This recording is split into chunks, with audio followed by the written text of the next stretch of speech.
Estás escuchando Pivot ES, experiencia puesta en acción, el único podcast en Puerto Rico que propulsa el éxito de organizaciones sin fines de lucro y empresas sociales.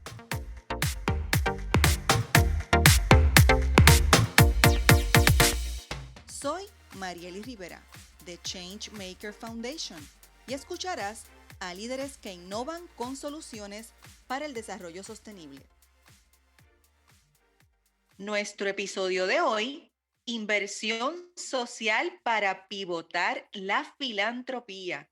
Y hoy dialogamos con Hazel Colón, directora de programas de la Fundación Titín, que es una entidad sin fines de lucro que apoya iniciativas que aumentan las oportunidades de una mejor educación, promueven el acceso a las artes y fortalecen el sector sin fines de lucro. Es gestora cultural, emprendedora y experta en el impulso del desarrollo de proyectos culturales, educativos y de arte. Ostenta una maestría de la Universidad de Puerto Rico del recinto de Río Piedras. Hazel, bienvenida, ¿cómo estás? Hola, saludos Marieli. Un placer estar aquí contigo y con todas las personas que nos estén escuchando. Estoy súper contenta de que estés aquí y que hayas aceptado ser parte de la red de líderes de Pivot ES. Nosotros llevamos ya un tiempo trabajando dentro de los episodios y estamos bien emocionados y emocionadas de poder dar contigo. Pero antes de hablar, ¿verdad? Y adentrarnos un poco en nuestro tema, a mí me gustaría que nuestra audiencia escuche quién tú eres y qué es lo más que te gusta de lo que haces.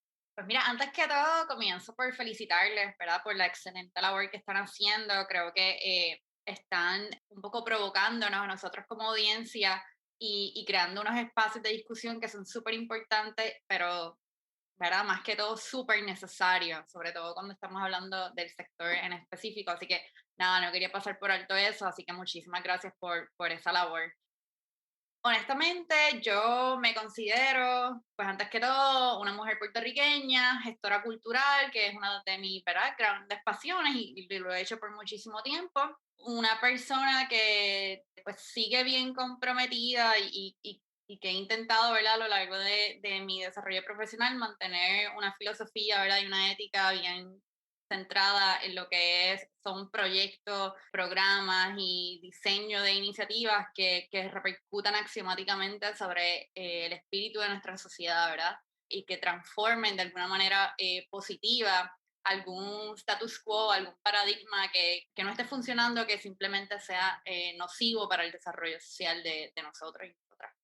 Además de eso, pues tuve la oportunidad, ¿verdad? Un poquito de trasfondo, a hacer un bachillerato en literatura comparada en la Universidad de Puerto Rico. Soy 100% producto de la Universidad de Puerto Rico. Mi maestría en gestión cultural, en donde me topé también con profesores y mentores que se han convertido en amigos, en familias, en colegas.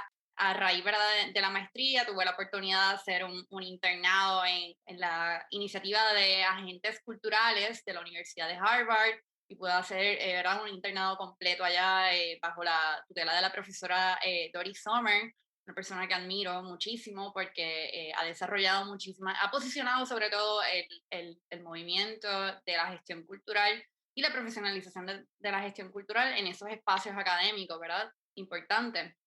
Y ha creado muchísimas metodologías para aumentar la lectura y el acceso de comunidades, incluso analfabetas, a textos literarios densos, clásicos, a través de una metodología súper divertida, lúdica y que integra el proceso de creación y de hacer arte. Y nada, he tenido la oportunidad también de estar de diferentes trincheras, ¿no? Estar en el espacio de organizaciones sin fines de lucro, como organizaciones como Inversión Cultural, del espacio público en el Instituto de Cultura Puertorriqueña, desde el lado, ¿verdad?, de emprender con Mercado Caribeño, que realizamos desde ahí la Feria Internacional de Arte Contemporáneo, que se llama MECA International Art Fair. Y ahora, pues tengo el gran privilegio también de estar como del otro lado, ¿no? Sí, de estar del lado, ¿verdad?, de la filantropía y estar en una organización increíble, liderada por mujeres y que tiene un gran compromiso, ¿verdad? Y un sentido bien claro de orientación hacia dónde quiere avanzar y continuar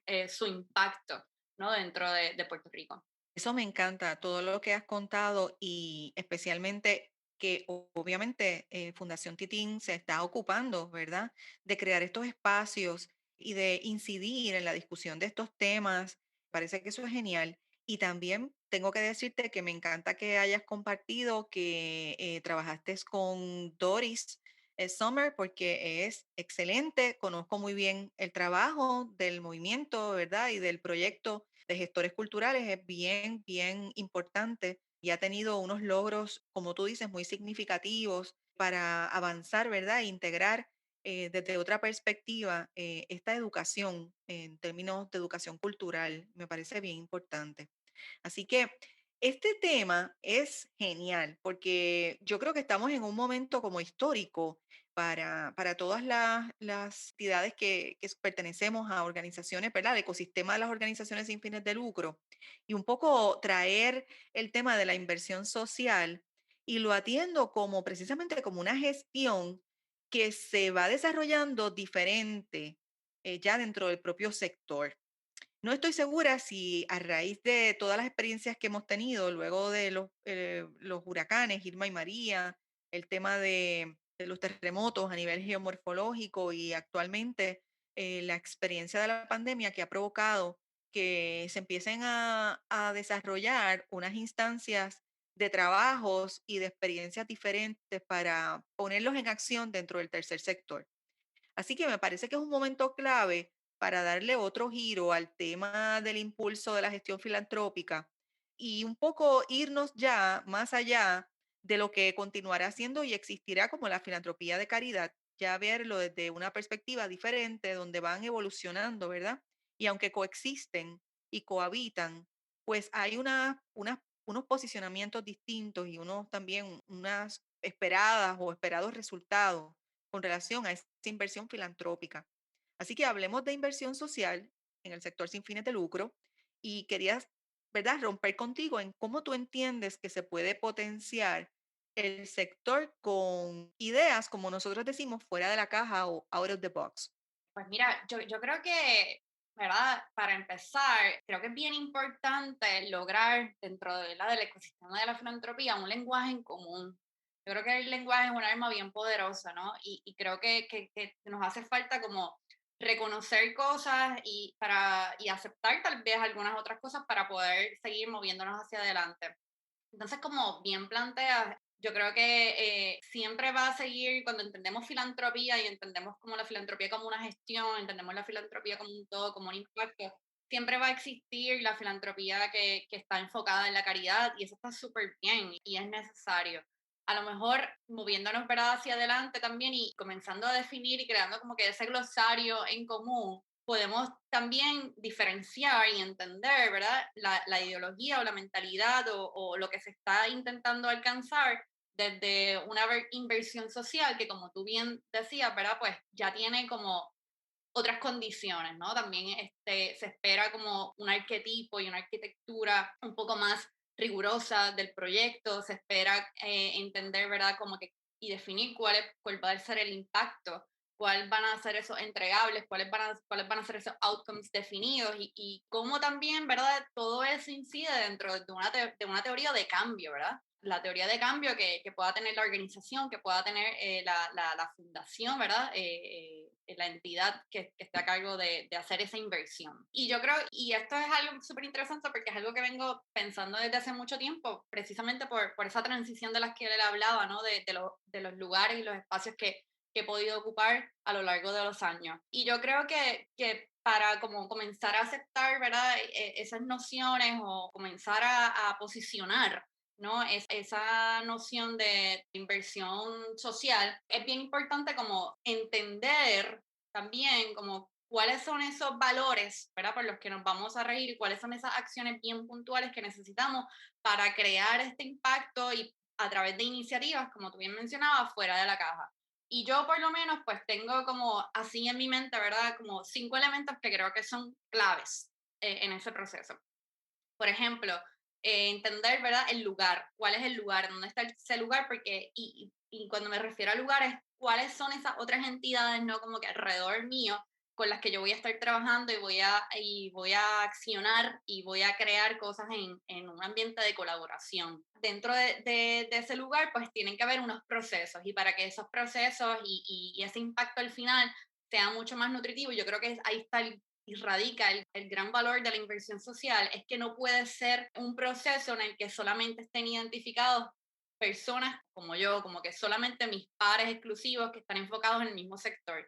Y ahí viene la necesidad de reconocer, ¿verdad?, que el sector de sin fines de lucro en Puerto Rico es un sector amplio, diverso, no es estático. Y yo creo que mientras entendamos eso mejor, más fácil también se nos va a hacer abrirnos a considerar que hay muchísimas industrias también dentro del tercer sector y hay muchísimas otras que se abren y que se pueden excluir como subindustrias tal vez. Entonces yo creo que de verdad de esos acuerdos de colaboración es bien necesario también esa inclusión de multisectorial y multiindustria, ¿no? Entender también entonces dónde radica y dónde están esos portfolios, ¿verdad? Ese financiamiento estratégico, ese financiamiento en colaboración, la gente, obviamente, o sea, estos líderes que llegan a cabo este esfuerzo, este proyecto, que va a redundar en ese impacto, y obviamente, y yo creo que una de las cosas más importantes, cómo comenzamos a medir colectivamente también, cómo comenzamos a crear ese, vuelvo a repetir, ese lenguaje en común para medir el impacto, ¿no? ¿Cuáles son estos indicadores colaborativos también con los que podemos como que ponernos de acuerdo para medir también ese impacto dentro de una noción colectiva de impacto de inversión social? Y eso que dices es súper, súper necesario e importante porque es lo que nos coloca, nos permite establecer unas conversaciones más profesionales con otros ecosistemas de organizaciones sin fines de lucro y precisamente de portfolios que existen, ¿verdad? Y que manejan dentro de la filantropía personas que quieren, o expertos y expertas que quieren saber verdaderamente dónde pueden invertir socialmente un fondo y con quién. Y eso es parte de un proceso, ¿verdad?, que incluye una educación profesional al sector y al liderato de las organizaciones sin fines de lucro. Aquí hay buenos ejemplos, ¿verdad?, de momentos donde queremos establecer una educación profesional, pero probablemente porque el ecosistema es tan diverso, pues sigue estando segmentado y no hemos establecido tal vez un norte de crear esta academia o esta posibilidad de escuela profesional que le permita a los líderes y lideresas de las organizaciones sin fines de lucro aprender desde una perspectiva práctica también cómo gerenciar, ¿verdad? Y cómo apalancar mejor oportunidades de fondos y de identificación de fuentes de financiamiento para poner en acción esa filantropía que es la que queremos echar a correr, ¿verdad? Con una mentalidad distinta, como tú muy bien mencionabas, diferente. Y quería un poco que nos hablaras de esas iniciativas que creo que están surgiendo y que ya han tenido algún efecto desde Fundación Titín, que se especializan en apoyar la iniciativa de las organizaciones sin fines de lucro y ustedes tienen algunos productos que ya han empezado a desarrollar. He visto la página de Sin Fines de Lucro, pero quiero que tú misma lo expliques. Sí, mira, nosotros, pues la fundación como tal lleva muchísimo tiempo, o sea, más de 3 años diría yo, trabajando activamente, ¿verdad? Y un poco como pensando y desarrollando esa estrategia del fortalecimiento para el tercer sector y ha sido instaurado, ¿verdad? Como un área programática de la fundación. Y dentro de ese programa existe el proyecto Matriz, ¿no? Que sin duda es la plataforma digital de Sinfines PR, sinfinespr.org.org. Y inicialmente, ¿verdad? Luego de un esfuerzo monumental y de muchas lecciones aprendidas y muchísimas gestiones, ¿verdad? Para poder acceder a mucha data e información, se logra constituir esta plataforma digital que funge, ¿verdad? Como esta gran base de datos de organizaciones sin fines de lucro en Puerto Rico, donde tenemos como los perfiles, ¿verdad?, de cada una de estas organizaciones, con su información de contacto, qué es lo que hacen, ¿verdad?, su especialidad programática, y mucho más allá de eso, pues también contamos, ¿verdad?, con ese inventario de documentos medulares de las organizaciones que son bien necesarios y se repiten, ¿verdad?, a lo largo del sector para acceder a fondos y que también le dan una oportunidad centralizada de búsqueda y de investigación al ciudadano que se quiera beneficiar de estos servicios o que quiera hacer una donación de manera individual a estas instituciones, como también a la academia, a los investigadores, a los periodistas, ¿verdad? Para seguir creando y desarrollando datos sobre el tercer sector, investigación, ¿verdad? Que repercuta sobre el fortalecimiento al fin del día.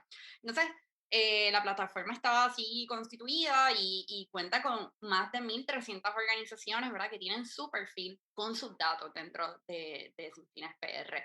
Nosotros, a raíz de todo lo que han sido, ¿verdad? Todo lo que fue el año 2020, desde los terremotos, la pandemia, comenzamos a identificar, ¿verdad? Y a entender la necesidad exacerbada que habían de otros componentes y otros proyectos que queríamos lanzar alrededor de ese programa y esa estrategia de fortalecimiento del tercer sector. Entonces, un poco viendo todo eso y cómo se estaba comportando y a través, ¿verdad?, de hacer muchos sondeos, muchas consultas con nuestros grantees, con las organizaciones allá afuera, ¿verdad?, que de alguna otra manera estamos vinculados a través de Sin Fines PR, entendíamos que también ese componente de capacitación, de aceleración también hasta cierto punto para las organizaciones era bien necesario y se había exacerbado, como mencionaba antes, con todos estos procesos de la pandemia, sin duda, porque muchas de las ayudas que estaban disponibles solamente, ¿verdad?, requerían ser elegible, que la organización fuese elegible para acceder a ese tipo de apoyo. Lo vimos con el CARES Act, los fondos bajo el CARES Act y otras iniciativas, ¿verdad? Y nos dimos cuenta, ya lo sabíamos, que muchísimas de las organizaciones sin fines de lucro, pues en esa búsqueda de la diversificación de fondos, muchos no cuentan con ese requisito básico de entrada. Y por ahí comenzamos a diseñar un proyecto de capacitación que se llama el Lab F3S, que tiene un enfoque bien particular en lo que es esa diversificación de fondos para potenciar muchísimo más la gestión de estas organizaciones que son las primeras a responder a una emergencia, son las primeras que llegan, ¿verdad? Y agotan todos sus recursos para ponerlos y facilitarlos para el bien de la sociedad y la ciudadanía en estos periodos tan atípicos. Y mirando todo eso y siguiendo, ¿verdad? Seguimos dándole la vuelta, entendíamos que Sin Fines PR tenía que ser esa plataforma en donde no tan solo contáramos con esa herramienta tan útil de la base de datos, sino que pudiésemos comenzar a generar más herramientas y que todas recibieran, ¿verdad?, bajo esa misma plataforma. Y un poco eso fue lo que hicimos.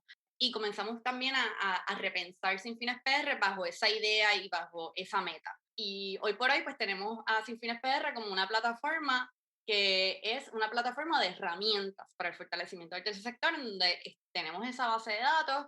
A través de esa base de datos también la plataforma genera muchísimas posibilidades, que era una de las cosas que más se repetían dentro de nuestros grupos focales, ¿verdad?, sobre Sin Fines PR, esa posibilidad y que facilitáramos la conexión entre organizaciones dentro del sector, porque la organización que está haciendo el mismo trabajo en Mayagüez no realmente conoce o está al tanto de la que está haciendo el mismo trabajo en Culebra, por ejemplo. Entonces eso era una posibilidad y eso es a lo que estamos encaminados, de potenciar esas dinámicas, esa conexión y esas posibles alianzas estratégicas, programáticas y también de acceso a capital, de acceso, ¿verdad?, a inversiones sociales. Y obviamente componentes de la capacitación a través de esa iniciativa de la PF3S, que cuenta con 3 fases, ¿verdad?, para atender 3 niveles distintos de maduración, de estatus, ¿verdad?, de las organizaciones del sector que integran el sector. Y te puedo decir, o sea, que los resultados de la fase 1 han sido muy buenos. El sector ha acogido muchísimo el proyecto porque esa primera fase está bien enfocada en lo que es acceder a, ¿verdad? Y adquirir esos requisitos básicos de elegibilidad para acceder a fondos federales o filantrópicos también, ¿verdad?, fuera de Puerto Rico, de Estados Unidos. Y no es una dinámica en donde, pues, yo como fundación te hago el trabajo, tengo estos recursos que hacen el trabajo completo de la solicitud y te sacan el SAMS, el DONS, todas esas otras cosas, para esas cuentas y esos accesos a los que debes tener actualizados para poder solicitar este tipo de fondos, sino que tenemos muy buenos recursos y está diseñada, ¿verdad?, el proyecto y la metodología para que durante talleres, consultas grupales, horas individualizadas de asistencia técnica con recursos profesionales, cash award para acceder y radicar las solicitudes, pues la misma organización cree esa capacidad. Y esa capacidad se queda en la organización, ¿verdad? Y se transfiera también de alguna manera a otras organizaciones del sector. Exacto. Y eso es súper clave, eso que acabas de mencionar, porque es lo que le da poder al ecosistema, el que el conocimiento se pueda quedar dentro de cada una de las entidades y luego, a su vez, crear esa alianza, ¿verdad? De especialistas o de expertas y expertos comprometidos con el tema, que puedan llevarlo a otro nivel, porque hay momentos en que los fondos filantrópicos requieren de que haya una zapata tipo coalición para otorgar un fondo mayor. Entonces, eso requiere que hayan entidades establecidas, organizadas, con el compromiso, ¿verdad? Con la madurez y cuando hablo de la madurez gerencial y administrativa para poder enlazarse en un compromiso más grande, especialmente en este momento que se están dando varias instancias de oportunidades de fondos, en este caso federales, mayores, y requieren definitivamente de un andamiaje y de una estructura gerencial y de project management, como, ¿verdad? Lo conocemos, gerencia de proyectos que puedan demostrar resultados. Y eso es bien útil para el sector sin fines de lucro, ¿verdad? El ecosistema y para fortalecer entonces esos cimientos de inversión filantrópica. Así que me alegra mucho escuchar que hayan focalizado en ese aspecto y que le estén dando energía, ¿verdad? A esa área, dándole luz. Eso es bien importante. Sí, la idea un poco es continuar, o sea, no, ¿verdad? Eso, te hablaba de esa primera fase, pero la idea es continuar y también trabajar con entonces las otras organizaciones que tal vez ya tienen esa capacidad. Entonces, a lo mejor ahí podemos incidir sobre el apoyo en lo que es el diseño competitivo de proyectos, de impacto, la redacción de propuestas, que es un tema que es muy popular, ¿verdad? Y se sigue repitiendo dentro de las consultas, ¿verdad? Con el sector y sobre, ¿verdad? Todo también trabajar, ¿verdad? El caso de el manejo de esos fondos, el manejo eficiente de esos fondos luego de la adjudicación. Y posteriormente, pues trabajar ya en la innovación dentro de estas organizaciones. Eso me interesa mucho y más cuando, Hazel, hemos pasado por todo este proceso que continuamos con el impacto de la pandemia y uno de los sectores, ¿verdad? Que por un lado es el que ha demostrado y ha ejecutado en emergencias, pero por otro lado se afecta también porque el proceso de recaudación de fondos lo ha sido, ¿verdad? Todo este proceso pandémico se afecta mucho porque muchas de las organizaciones, pues como parte de su diversificación de fuentes de fondos, que debería haber una diversificación, pues dependen de actividades, dependen de eventos tradicionales dentro de lo que es la recaudación, ¿verdad? Que no estamos hablando del tema de inversión, pero sí se ven quebrantadas esas actividades y han tenido que pivotear. Y yo estoy segura que ustedes han tenido esa consideración dentro del proceso de la asesoría o de la orientación que se le está dando a las organizaciones de cara a la pandemia. ¿Cómo ustedes lo han tomado con relación a esta discusión dentro de un periodo pandémico? No, ciertamente, pero también como te planteaba, nosotros hemos estado ejecutando todavía hasta esa fase uno. Entramos a una fase 2 ahora próximamente, durante los próximos meses de este año, 2021. Y la idea con esa fase 3, ¿verdad? Y ese nivel que integrará en ese nivel las organizaciones que lo integren, pues sí, ciertamente queremos enfocarlo en todos esos aspectos que mencionas, pero también desde la innovación programática y también de pensar cómo creamos también autosuficiencia dentro de esa misma programación para poder sustentar el impacto completo, ¿verdad? O esa área de impacto de la organización sin fines de lucro. Y ahí trabajaremos sin duda muchísimo lo que es la innovación y también las estrategias y las herramientas que existen dentro del mundo digital para hacer ese tipo de eventos de recaudación que entendemos que es súper necesario y para crear esa resiliencia, porque yo entiendo que esto va para largo, ¿no? Y que pues dentro de todos los obstáculos y lo inoportuno y lo desagradable, ¿verdad? Y lo triste de toda esta situación, creo que nos hemos visto forzados a un poco como acelerar el proceso de la integración de estas herramientas tecnológicas digitales a lo que es nuestro día a día, ¿verdad? En nuestras respectivas gestiones. De acuerdo contigo, lo he vivido, ¿verdad? Lo hemos vivido en el proceso y de aquí se aprende mucho, ¿verdad? De toda esta experiencia continuamos aprendiendo, pero de todo esto que tú has mencionado y explicas muy bien, siempre hay aspectos que tú dices, bueno, estas son lecciones aprendidas que tenemos que, ¿sabes? Retomarlas, superarlas o resolverlas de otra manera. Tú puedes identificar dos lecciones dentro de este proceso o sea, estoy ya específicamente hablando el pasado año, porque ya llevamos un año con el asunto de la pandemia. ¿Qué tú has aprendido que puedas compartir con nosotros en esta experiencia desde la perspectiva del ecosistema del tercer sector? Wow, dentro de todo este proceso de pandemia, mira, yo creo lo primero, ¿verdad? En términos programáticos, y porque yo creo que fue una de las primeras cosas que nos lanzamos, es la necesidad de crear más plataformas como estas de capacitación, ¿verdad? Hasta cierto punto de educación continua para el sector, porque inciden muchísimo sobre la profesionalización del sector y nos prepara un montón para atender este tipo de emergencia en donde, como tú me bien mencionabas, las organizaciones son las primeras en reaccionar, las primeras en resolver, las primeras en apoyar, en ayudar, pero gastamos desmesuradamente nuestros recursos, nuestro capital humano, los económicos que tengamos, ¿verdad? Y a lo mejor no tenemos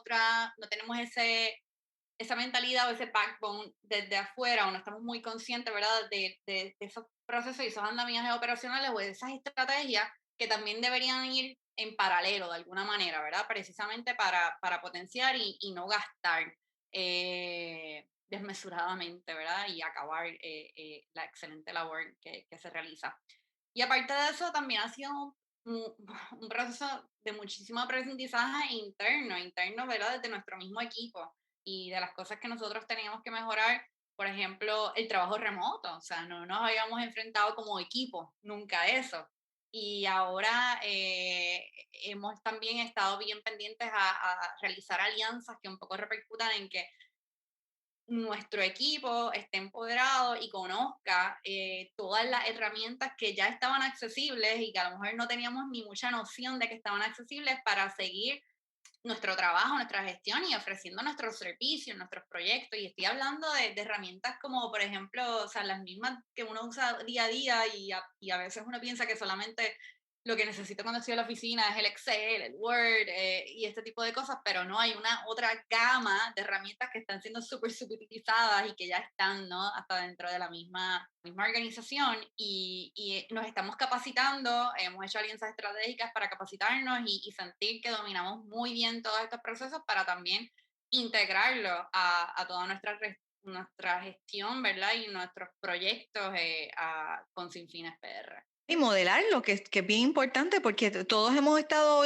y todas sumergidas, ¿verdad?, en esta experiencia y creo que de forma acelerada hemos tenido que aprender a usarlas, en este caso las herramientas tecnológicas, que tal vez jamás pensábamos que de una manera así, tú sabes, tan concentrada, íbamos a tener que, pues mira, impulsarnos y aprender desde otras perspectivas a cómo comunicarnos y cómo trabajar.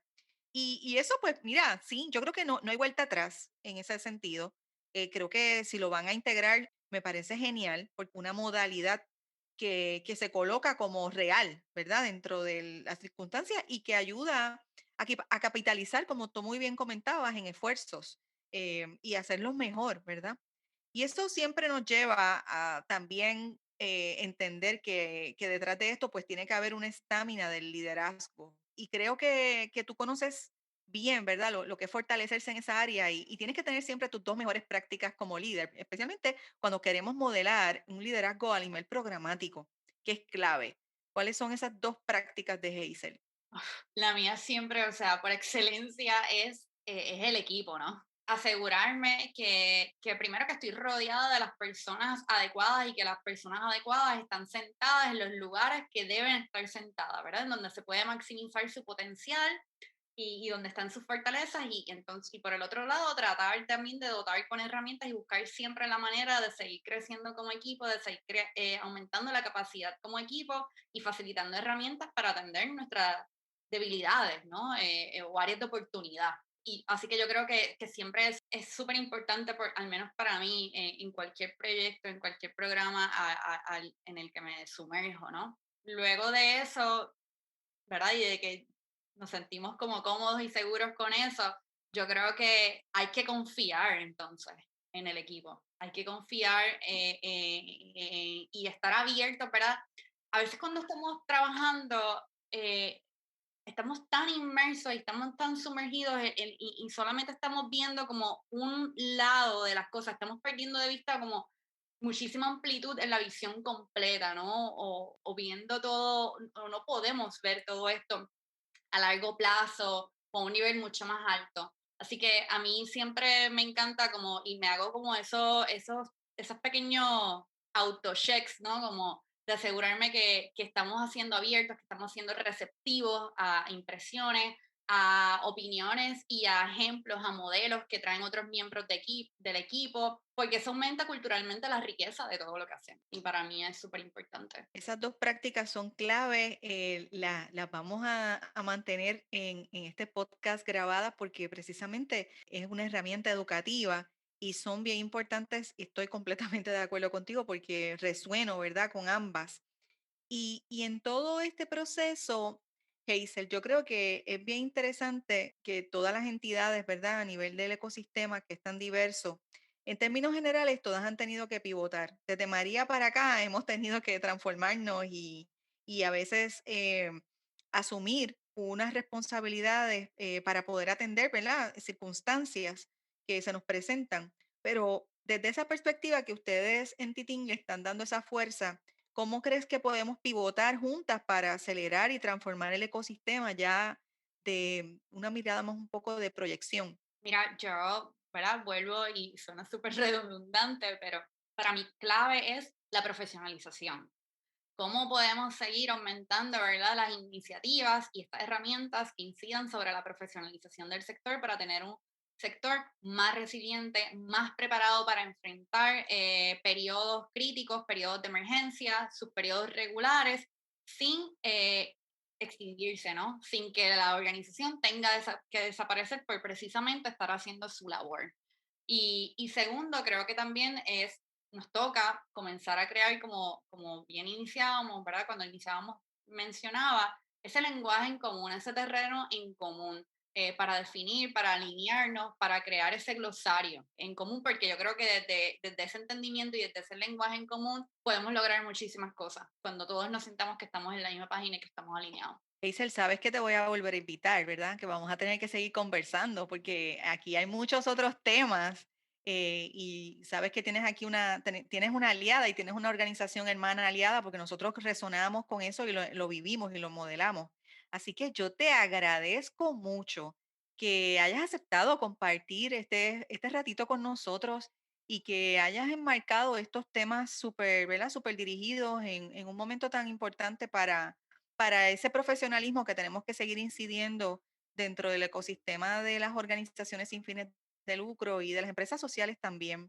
Así que tu trabajo es clave allí y donde tú estés, ¿verdad? Y desde todos los ángulos que tú aportas. Y necesitamos unir esfuerzos, ¿verdad? Para poder crear un trabajo más robusto. Así que te voy a volver a invitar. Muchas gracias por estar aquí con nosotros.